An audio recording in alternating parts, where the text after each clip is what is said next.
Hi అండి, అందరికీ నమస్కారం. Welcome back to my channel. ఇవాళ మన స్పెషల్ రెసిపీ వచ్చేసి చాకు రొయ్యల బిర్యానీ. ఈ రొయ్యల బిర్యానీని మట్టి పాత్రలో చాలా సింపుల్గా టేస్టీగా ఎలా తయారు చేసుకోవచ్చు ఈ వీడియోలో నేను మీకు చేసి చూపించబోతున్నాను.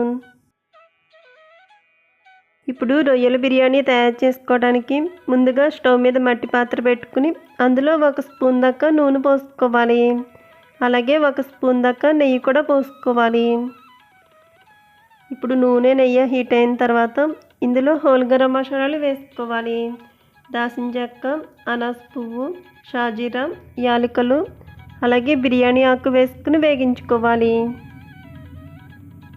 మసాలాలు మంచి అరోమా వచ్చే వరకు వేగించుకున్న తర్వాత ఇందులో 4 చిన్న ఉల్లిపాయలు వేసుకోవాలి.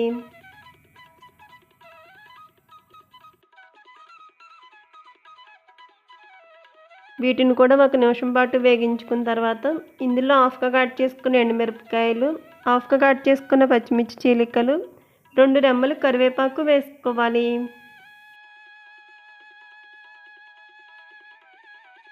ఇప్పుడు వీటిని కూడా 2 నిమిషాలు వేగించుకున్న తర్వాత ఇందులో ఫ్రెష్గా రోట్లో దంచి పెట్టుకున్న అల్లం వెల్లుల్లి పేస్ట్ 1 స్పూన్ దాకా వేసుకోవాలి. అలాగే సన్నగా కట్ చేసుకున్న టమాటా ముక్కలు వేసుకోవాలి. వీటన్నిటిని కూడా పచ్చివాసన పోయే వరకు ఆయిల్లో వేగించుకోవాలి. ఇవి ఆయిల్లో బాగా వేగిన తర్వాత క్లీన్ చేసి పెట్టుకున్న చాకు రొయ్యలు వేసుకోవాలి. చాకు రొయ్యలతో రొయ్యల బిర్యానీ మట్టి పాత్రలు ఇలా చేసుకున్నట్టయితే చాలా టేస్ట్గా ఉంటుంది. క్లీన్ చేసి పెట్టుకున్న రొయ్యలు వేసుకున్న తర్వాత ఇందులో 1/2 టీ స్పూన్ దాకా పసుపు వేసుకోవాలి. అలాగే టేస్ట్కి సరిపడా సాల్ట్ యాడ్ చేసుకోవాలి. ఇప్పుడు ఇందులో స్పైసీకి సరిపడా కారం వేసుకోవాలి. 1/2 టీ స్పూన్ దాకా హోమ్మేడ్ బిర్యానీ మసాలా పొడి వేసుకోవాలి.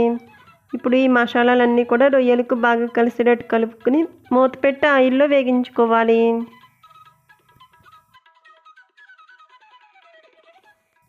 మధ్య మధ్యలో మూత తీసి ఇలా కదుపుకుంటూ 2-3 నిమిషాల పాటు ఆయిల్లో వేగించుకోవాలి. రొయ్యలు ఆయిల్లో బాగా వేగిన తర్వాత ఇందులో ముందుగా కడిగి పెట్టుకున్న బియ్యం వేసుకోవాలి.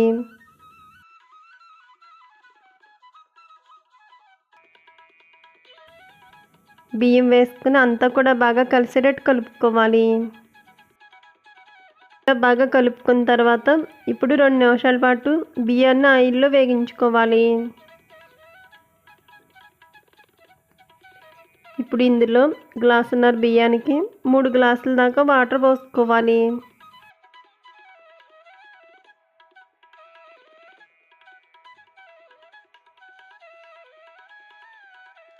వాటర్ పోసుకున్న తర్వాత ఇందులో సన్నగా కట్ చేసుకున్న కొత్తిమీర వేసుకోవాలి. అలాగే 1/2 టీ స్పూన్ దాకా ఎవరెస్ట్ బిర్యానీ మసాలా పొడి వేసుకోవాలి.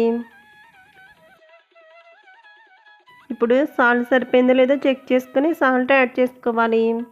ఇవి అన్నీ వేసుకున్న తర్వాత ఇప్పుడు ఒకసారి గరిటెతో బాగా కలుపుకుని మూత పెట్టి 20 నిమిషాల పాటు మంటను మీడియం ఫ్లేమ్లో పెట్టుకుని ఉడికించుకోవాలి.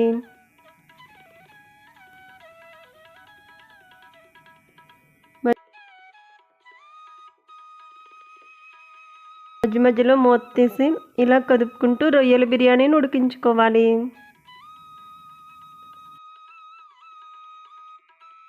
చూపిస్తున్న విధంగా రొయ్యల బిర్యానీ ఇలా ఉడికిన తర్వాత ఇప్పుడు మంటను లో ఫ్లేమ్లో పెట్టుకుని మరో 5 నిమిషాల పాటు ఉడికించుకుని స్టవ్ ఆఫ్ చేసుకోవాలి.